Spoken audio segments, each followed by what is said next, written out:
Okay, sounds good. Hi, everybody. Welcome to the show. And again, I have to say, my Facebook followers do a great job of looking at my shows and viewing them and giving me remarks. This is Dave Emmons and a strange reality show. And I bring different guests on. They cover different topics. And uh, now I'm back into the UFOs and the ETs. And I have a lady here that's very, I guess you say, prolific writer. She's got 20 plus books.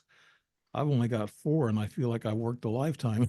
I don't know how she feels after 20 plus books, but I'm sure a lot of you people will know her. And I believe I contacted her through Facebook. I'm pretty sure I did. You did. I think we're friends on Facebook. Mm-hmm. And I thought the stories were interesting, and a person who's written 20 plus books. The other guy that makes me jealous too is he's written about 34 books, I believe, and he's one of my Facebook pals, and he's I won't mention his name because I I don't get in trouble without saying that I'm going to mention somebody's name, but I may mention it later or something. But no, he's a great writer too, 32 Oh, books, and but he's had a podcast, and he's very prolific, just like you in this field of UFOs and ETs. And the lady I have on today is Betsey Lewis, and she's a writer extraordinaire. She's an author, Stargate radio host, and Earth Mysteries investigator. Betsey Lewis is a gifted international psychic, a psychic too, considered one of the best in her field. Her first paranormal UFO encounter took place with her parents at an age of 8 months old.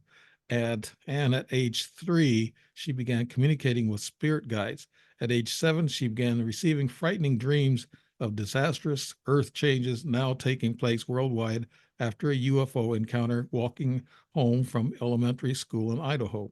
For the past 40 years, Betsey has investigated aliens, UFO sightings, ancient archaeological sites, conducted field investigations into the bizarre cattle mutilations throughout the Northwest. You must know Linda Moulton Howell I do. and other paranormal mysteries. She worked closely with renowned cattle mutilation investigator Tom Adams during the 1970s and 1980s to uncover the mystery of the cattle mutilations, and she studied under two Native American spiritual leaders, Corbin Harney and Eagle Man, in the 1990s. She was inspired to write her step uncle William. She was inspired to write by her step uncle William Peter Blatty. Wow, that's great. Author of the New York best-selling novel The Exorcist. I had a guy that knew him and worked with him too. Really. The show here a few months ago. Mm. In 2013, Betsy was a keynote speaker at the Alamo UFO conference near Las Vegas and a keynote speaker at the 2018 Stargate to the Cosmos conference in Albuquerque. I want to stop there. The Alamo conference, I went there. I think it was in 09, Oh, you 08. did? Yeah. And uh, Dr. Ham, what's her name? She was there and she was speaking. That's a small conference building. It is. Yeah, Yeah. I think there's about 50, 60 people there when I was there. And that's where I first met Travis Walton, actually. Uh, Oh, really? yeah, so it was a pretty good Yeah. convention, and he was starting to speak more. Before then, '08 or something, he was didn't want to speak too much, and he was kind of new at it, but Mm-hmm. I've seen him back in 2013 or something like that, and he's turned out to be a good It's speaker. changed. Yeah, Yeah. he's changed. He's really gotten into it now. But that was let's see. She has a Cosmos conference in Albuquerque, New Mexico. She has been featured as guest on Fox's KTRV News, Coast to Coast AM with George Norrie 3 times, Ground Zero, K Talks, The Fringe, Fade to Black, K Core's Hyperspace. I was on K Core for a year, so that I know a lot about that with Tina on there, and Uh-huh. and other popular radio shows. She correctly predicted Donald Trump presidential win in 2016 on Newsmax 6 months before the election. She has authored 18 nonfiction paranormal books on Amazon, Barnes and Noble, and Adventures Unlimited Press, and 3 children's books. Visit Betsy's website, Daily Earth News blog at betseylewis.com. And we'll get into those when I do the narrative. And we get Okay. very interesting. Some of the things here on here that you've talked about, I'm very familiar with. And wow, it's a coincidence. But Betsey Lewis, welcome to the show. Well, thank you, Dave. And Great to be on your show. and tell us a little bit about yourself and how you got started in all this and the 20 plus books and 3 kids books. I thought about doing that myself, but Oh, you should. I'm not. Yeah. I'm so far from being a kid, though. I can't do that. I You mean, can't. my You wife. got children? I got stuff kids and one child, but I talk kid talk around my wife sometimes. She said talk in English, talk regular English. I said I can't. Like I'll say if something's lost, I'll say lost in. So like a kid would without just leaving out some of the syllables. Uh, Tell us a little bit, Betsey Lewis, about yourself and how you got started. Okay. Well, it started in 1950. I was about 8 months old, and my parents were attending the university in Moscow, Idaho. That's in the Panhandle up there on the western side of Idaho.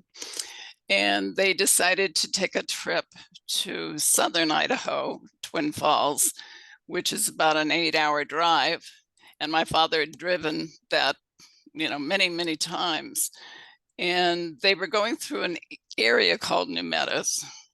And what's really strange about that night, it was dark. They hadn't seen a car, anything for miles. And it was just really strange. All of a sudden, the car began shaking. They heard this horrendous noise that came out of nowhere. And they were so frightened. They thought a plane was going to crash on them. And the next thing my father did was pull over. They both got out, and there was nothing. The noise stopped. It was just silence. And that was the story they told me for years. They didn't remember anything else. My mother said she had some strange dreams that I was kidnapped, but that was about it until my uncle in 1980 had watched the show about Betty and Barney Hill being abducted. Mm-hmm. And he said it reminded him of our story. He said that my parents had lost 2 hours in time they couldn't account for. So that started the whole thing. And then, did they feel energy of some kind to kind of make them tired and sleepy at first? Or did well, they anything? they didn't remember much. Oh. That's the strange thing. But my uncle remembered the story. And when they finally got in, they were 2 hours late getting into Twin Falls. Mm-hmm. So what happened next is after my uncle said that, because I never thought anything more of it, I contacted Ann Druffel, and you probably knew who Ann Druffel was. She was a MUFON investigator and prolific writer too. She wrote the book, the Tujunga Canyon Contacts, and she did regressions. She regressed my mother and I. And we both said that something happened, that, something weird happened. And I explained that we were actually abducted.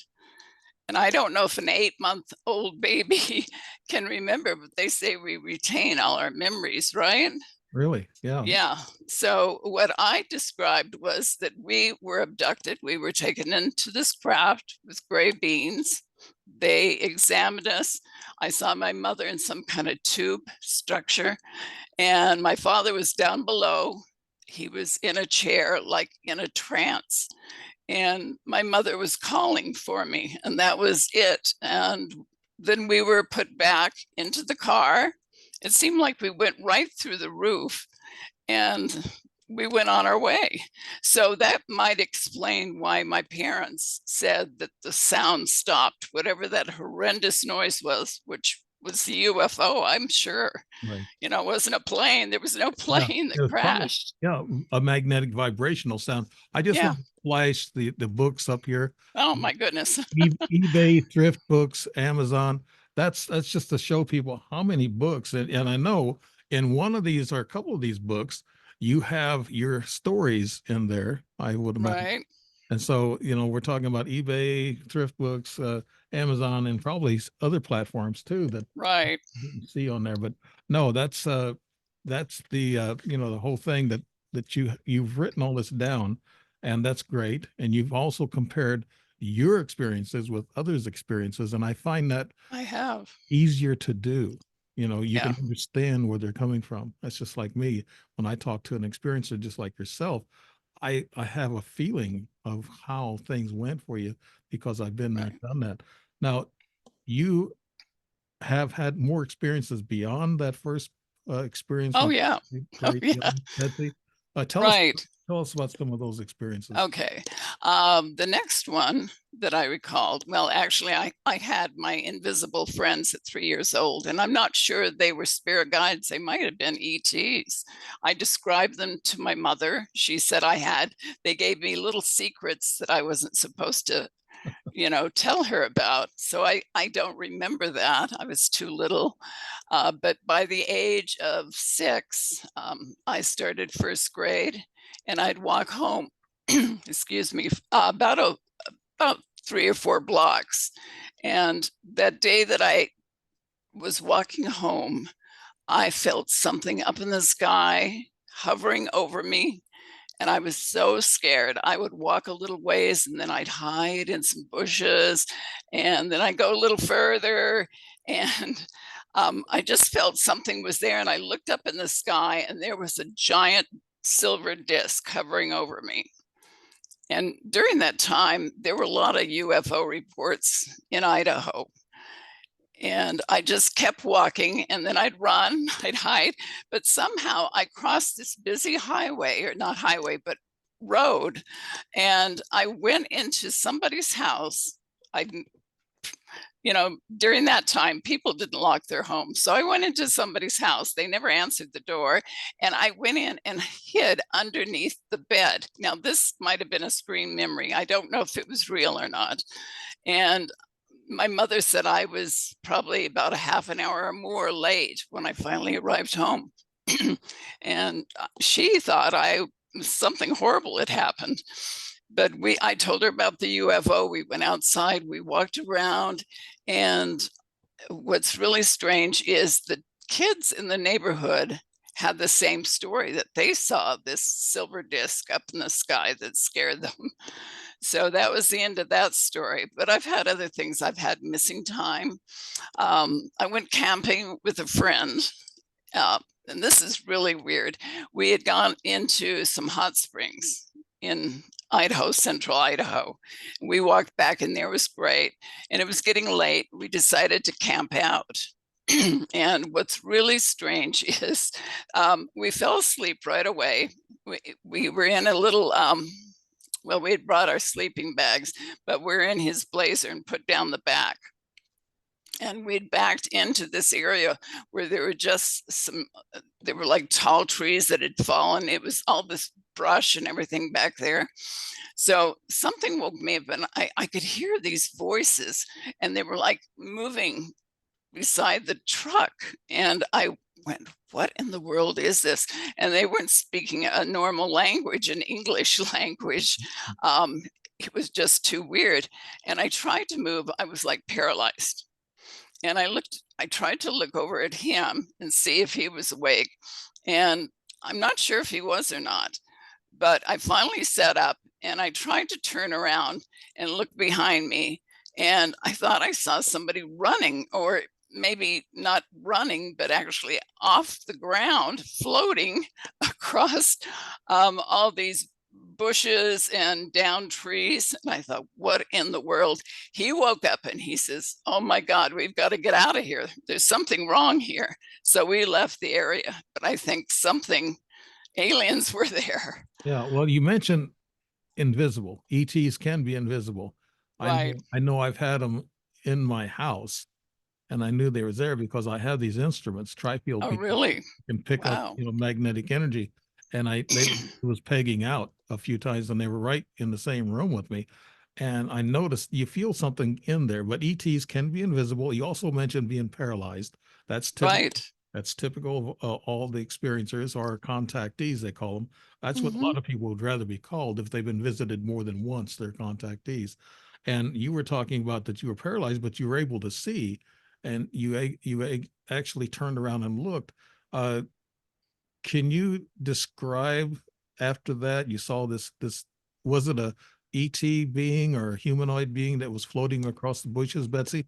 I mean, it was just too dark back there. I mean, it was pitch dark, but I could kind of make out a little bit of form, a black form moving back there. That's all I could see. Mhm. And he didn't see anything, but he just felt freaked out by it. He felt that something was there that wasn't right. And I felt really freaked out when he freaked out.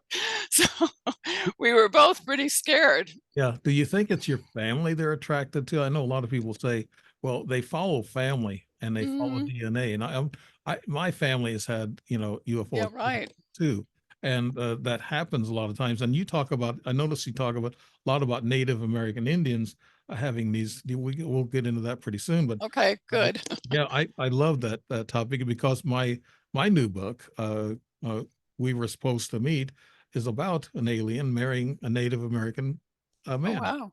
Cree Indian, Cree. That's up around your neighborhood. Mm, Uh, mm, yeah, and so I wanted to make a Native American Indian a hero. They don't get enough credit. you're right. I got You're right. 15, I got 15% Crow Indian in me. My Oh, mom's you about, do? yeah, Oh, wow. my mom's about a quarter, and Mhm. my grandma, she looked just like Crow Indians. My past, my grandmothers and great grandmother, they were, yeah, they were Crow Indian. So I have a heart for that.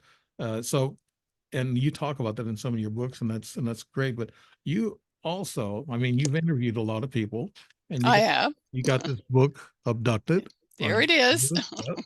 And then you got this new book in which you say it doesn't go into UFOs, and it's a Revelations of 13, Volume 2, Betsey Lewis. That's going to be the new one. But uh, let me let me ask you more. Let's follow your family line and your DNA and the next, I guess, experience that you had, Betsy. Tell us about that. Okay. Well, that's pretty much it, but I've just had some weird things happen through my life.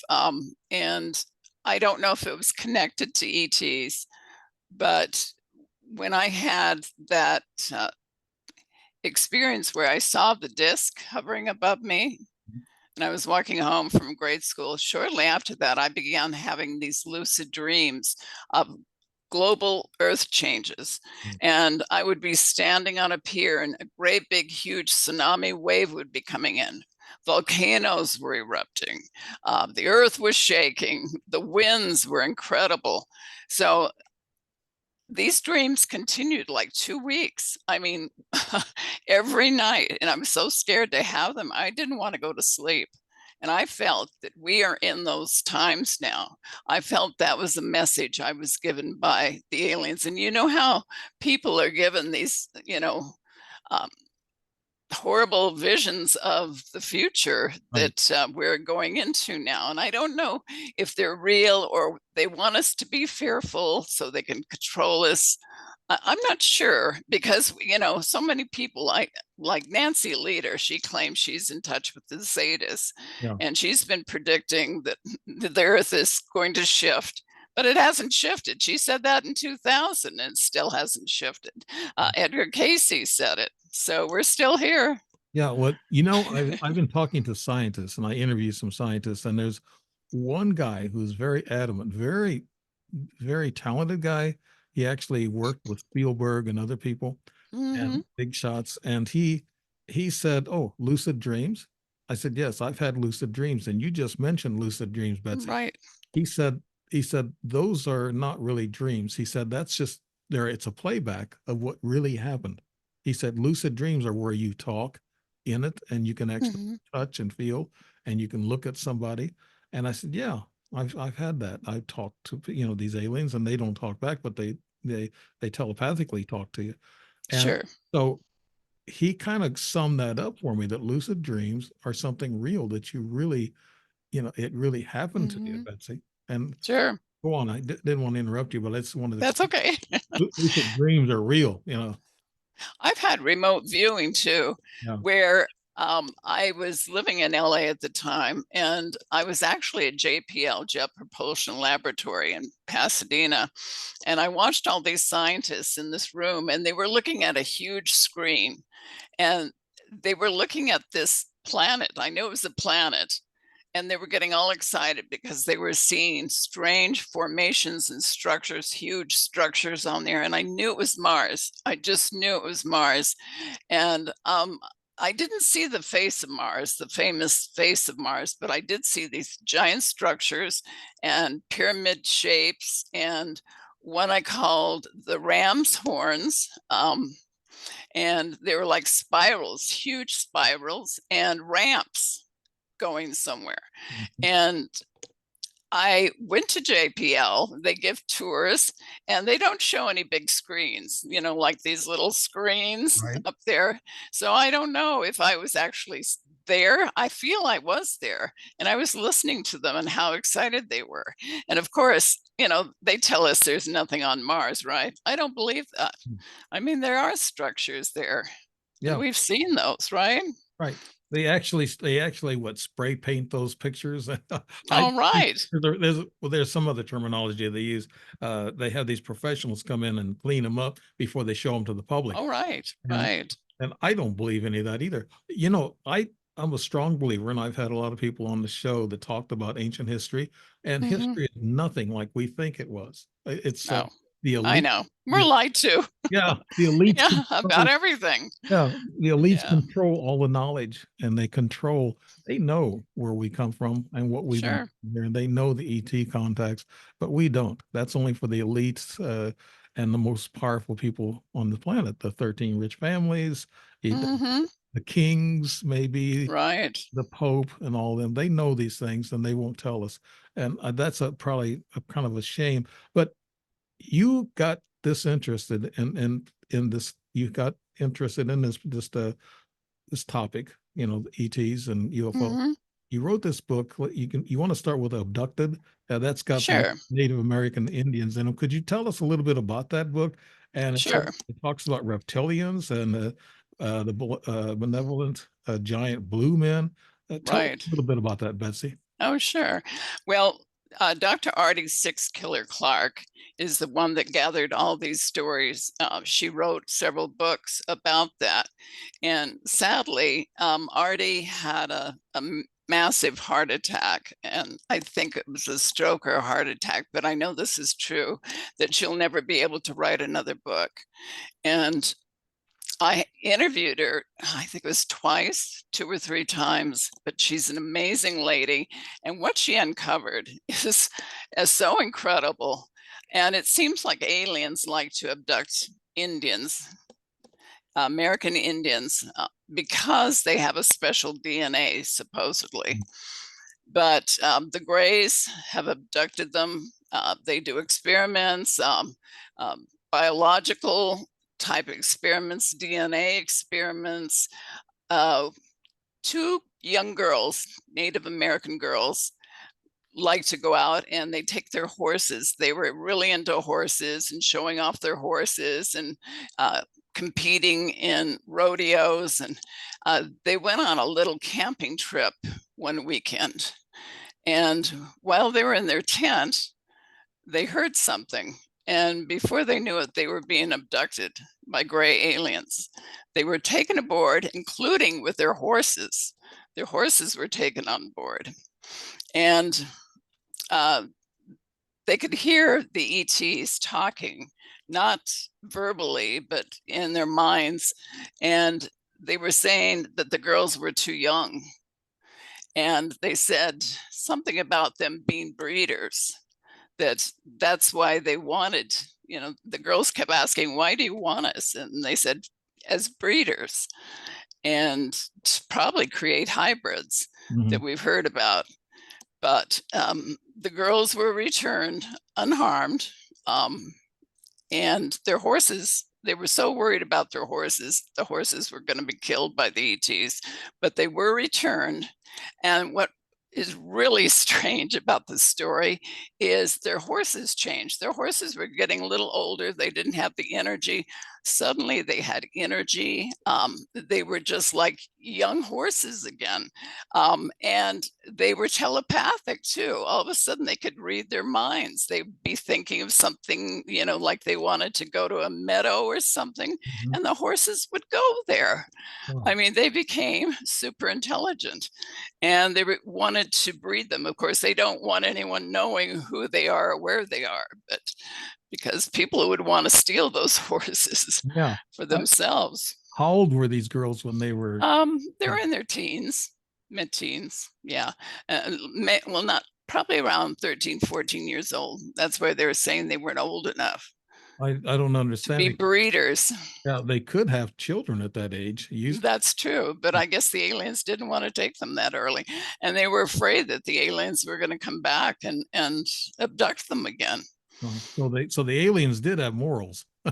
So that did Maybe, maybe maybe. that, that's an interesting story, Betsy. I went out to I come back from Alaska, coming through Alberta, Canada, back to Hmm. the States, and I saw a sign on the side of the road. It says, "Do not get out of your car." It said that there has been people missing in this area, and they didn't say how they were missing, and they said mostly women, and Yes. we were close to Indian reservations in Hmm. that area. I saw signs of that too, and I thought, Really? wow, Wow. that's I should have took a picture of that sign. You should have. I drove by it and I looked at it, and it was kind of like a long read because you had to slow down and read most of it. But they said if you pull off the side of the road, don't get out of your car, don't walk around in Hmm. the area, because of missing people, and mostly Native American Indian Women, women. Yes, just like you're talking about. So that rings right, a bell about that sign up in that area. And but you said hybrid. They have this hybrid program. I guess you know a little bit about that since you interviewed a lot of people. right, I, right. yeah, I think I've met a couple of my hybrid grandchildren. So that's kind of a weird Yeah, story there. But right. Yeah. you only meet them one time, and then that's Hmm. they. Could you tell us about the hybrid program that you found out through your research, Betsy? Well, I interviewed Steve and Don Hess. Ron Felber wrote a book about them in Yeah. 1989. And I don't know if you've interviewed Yes, Ron yet. yes, I Have you? have. Yes. Uh-huh. Well, you probably know the story then. And I found the book. Excuse me. Let me clear my throat a little bit here. Yeah, we both have Betsy's got Yeah, colds, and I got leftover cold. yeah, I got allergies, so Zoom won't cover that up for us. So Yeah. I need to get that app, I guess. But go ahead and talk with you. Okay. Well, they went to the Mojave Desert, and of course, they were just there for a weekend, and they were going to. Don's husband, Steve, was going to do some hunting. She didn't like it, but she went along with it, and they couldn't find a place to camp that weekend. Everything was filled up.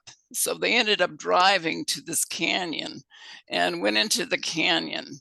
And it was late at night. They'd been sitting around a campfire and made their dinner and everything. And all of a sudden, they see over these mountains this light, this huge light. And they start seeing smaller lights. And all of a sudden, these lights start coming down from the sky, hundreds of them. And the lights started running towards them, and they got in their camper and they were scared to death. Pretty soon, these aliens were on them. They were the ones with the red eyes and the grays. Mhm. And they made them think things that from their past. It was like they were getting in their heads and trying to control them, mind control. And they're actually abducted. They were taken aboard. They were examined. And at one point, and it seems strange because I know a lot of people that are abducted actually see an angel, or they have some kind of person that's calming. And Don saw this angel that said, "Don't worry, it'll be over pretty soon. Everything will be fine." But after they were, well, I guess they were returned like early morning, and Don felt that she was pregnant, and she was. She was pregnant, and when she had her daughter, which is really interesting, her daughter has Rh negative blood, Mm. and supposedly alien DNA. That's from alien DNA. So she believed that her daughter was part alien, and she said that actually on a TV program. Wow. Yeah, I've heard of other parents saying something about their children being so special, so genius like that yeah, they kind of they're fearful of them, but they go along and help them progress. And I know one case in particular, and this guy was phenomenal. I mean, at 5 years of age, he drew a mhm, picture of what he's going to do.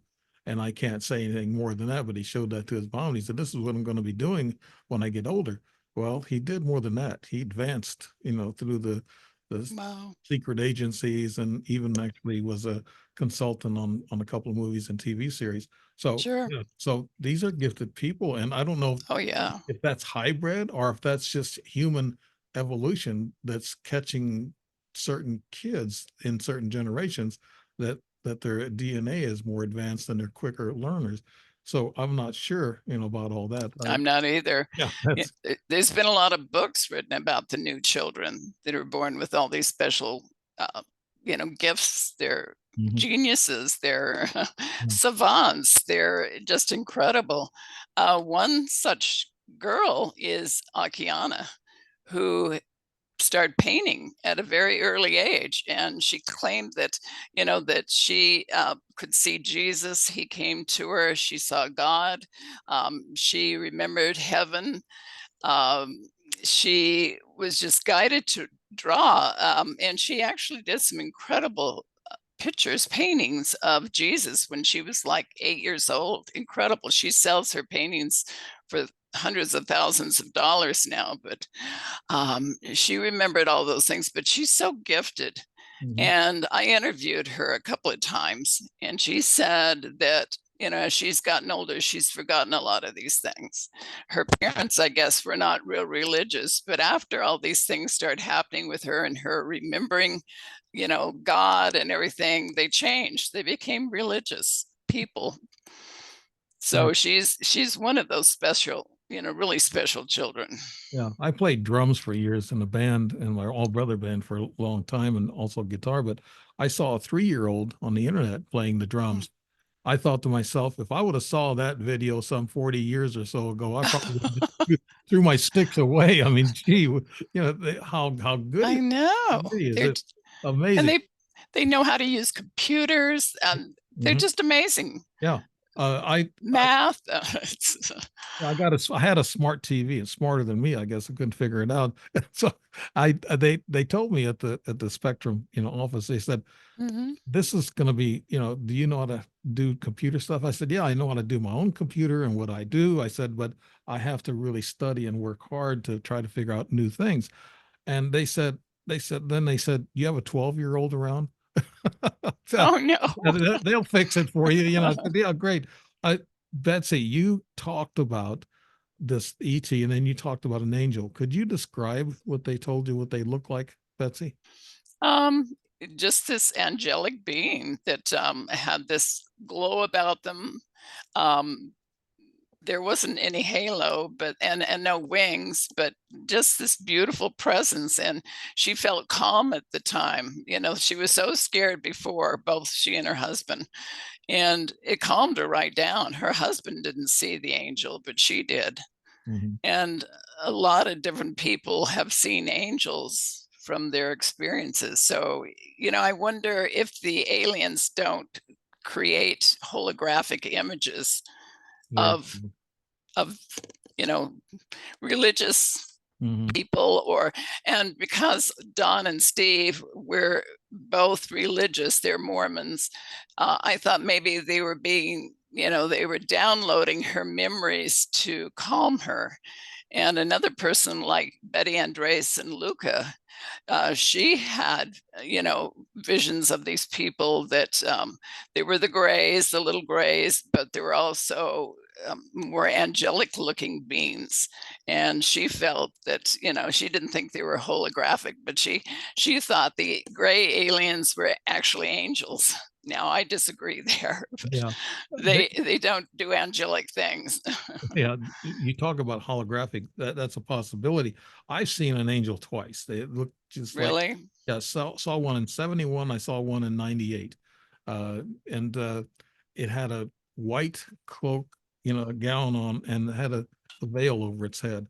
And I can tell it was a feminine Wow. figure Wow. standing at the foot of my bed at about 3 o'clock in the morning. And it just stood there, looked at me, and I woke up and looked at it, and I thought, oh my goodness, and then it walked away, and I followed it, and it went into my mom's room. That's when I come back from the military, and I stayed there with my folks until I got an apartment, and then it went in there. I'd ask her, "Did you see anything?" No. And then in '98, I saw the same thing about the same time, Wow. foot of my bed, the same, about 5'7", 5'8", kind of seemed feminine to me, but she had this robe, white robe, and a veil over the face, and it walked away into the bathroom. And so I've had ET experiences too, but do you think that maybe they could be real angels that are maybe kind of watching us Mm, because I think so. ETs are messing with us and they're trying to Sure. intervene? I Maybe. think there's a war going on with all these different beings, the benevolent beings, the angelic ones, the bad ones, the reptilians. Mhm. I think the Greys are working for the reptilians, but there's different ones that have gone away from the reptilians. But there's so many different types of aliens visiting us, and even though we don't have one in a museum, Yeah. people don't want to believe it, but they exist. They really do. Well, there's supposed to be good reptilians and then there's bad reptilians. Right. Now, we hear that they're underground and Yes. they're bad. And under the ocean too. Yeah. There. And these people that have seen these reptilians, could you tell me, Betsy, some of the stories you've heard about the reptilians and what they, Well, how they, most of sure. Most of them describe them as lizzies, and that's because they look more like a lizard. Their face is more like a lizard, but some have scales, some don't. They have tails. They have claw-like hands. I think that's why the Greys work for them. And supposedly they have told people that have been abducted that they rule the universe. They're everywhere, and they control different ETs, including the Greys. I think some of them are biological, um, beings that they've created. But there's stories of Native Americans that have been abducted in Vietnam. And an incredible story that one said that they were down in these tunnels. You probably know yeah, about the Viet Cong right. building all these tunnels, and they went into a tunnel. They're both shorter guys. They're the only ones that could get through some of these tunnels. And they fell down through another tunnel, and there was one of the reptilians there. And I guess they spit at you too. They have this toxic saliva that they can spit at you. And the one guy was blinded. And suddenly, this blue being, which looks kind of holographic, appeared and saved them, both of them. Mm. So they're both Native Americans, and people have asked, why are they being abducted, Native Americans? And since you have Native American blood, they have special DNA. So you have special DNA that they want. And that's probably why you've been abducted. Right. They said that some years ago, they said, Right. why do certain people get abducted and others don't? And they tried to track it in family bloodlines and then Native American bloodlines. And Mm-hmm. speaking of Native Americans, you mentioned here in this book, Abducted, the synopsis here, the Skinwalker Ranch. Have you met any of those people like Brian Fugel or any of those people? Have you been on the Skinwalker Ranch I Betsy? did go there. My husband and I went there to see if we could get in. Of course, you can't. We went to the gate, and there's a great big sign, "Do not enter." And a recording comes on and says, "Don't go any further." So I wanted to see, because I usually pick up on vibes. I didn't pick up anything, and it was really cold that day. I mean, the wind was blowing like crazy.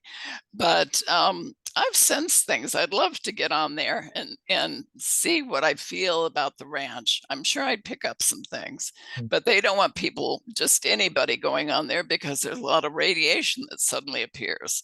Yeah. And they don't know where the radiation is. Like the ETs, they won't say ETs, but these beings that exist there can control the radiation. And some of the people have been harmed by the radiation. Yeah. There's been a couple of them, their heads had some Right, right. uh, Yeah, they're very interesting because you've been they watching it. I watch it because they do scientific studies. I mean, They everything do. Yeah, electronic, they do things. They're shooting rockets in the air too much for me. they disappear. I know. I got tired of that too. But Yeah. I know there's something going on there, and I know the military Hmm. does that too because they fly over. But I think, like Brian Fugel, the guy that's in charge, he owns the Hmm. property. I think the military gets more involved in what they tell us. I Oh, think I they're think so.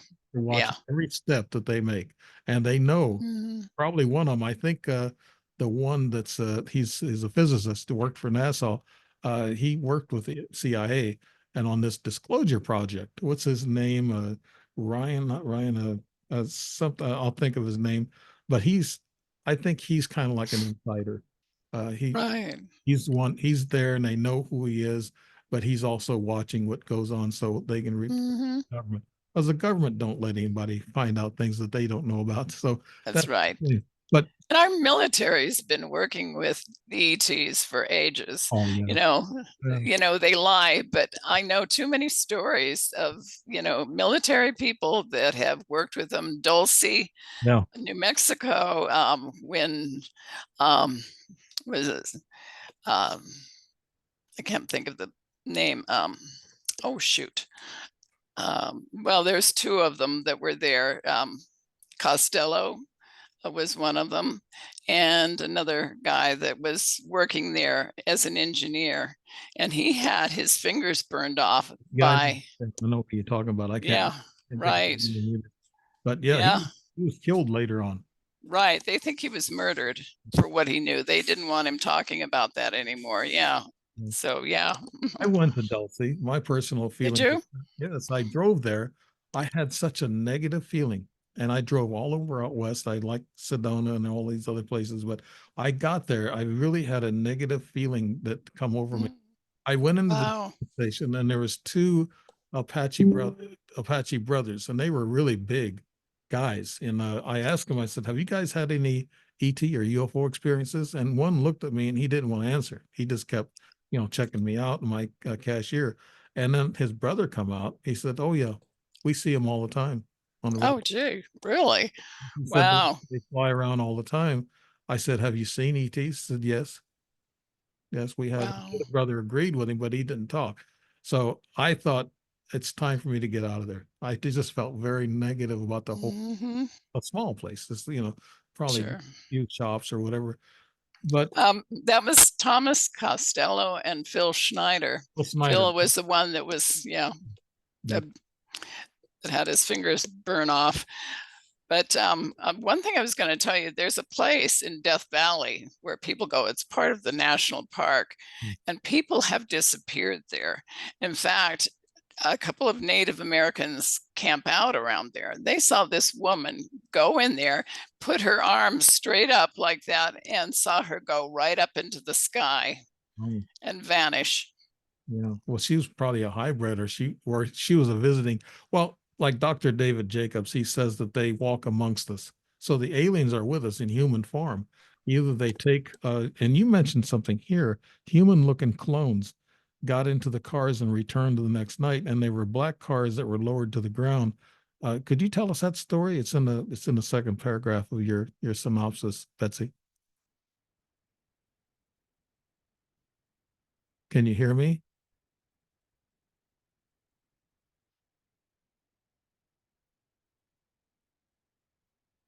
Yeah, your screen has frozen, video has frozen.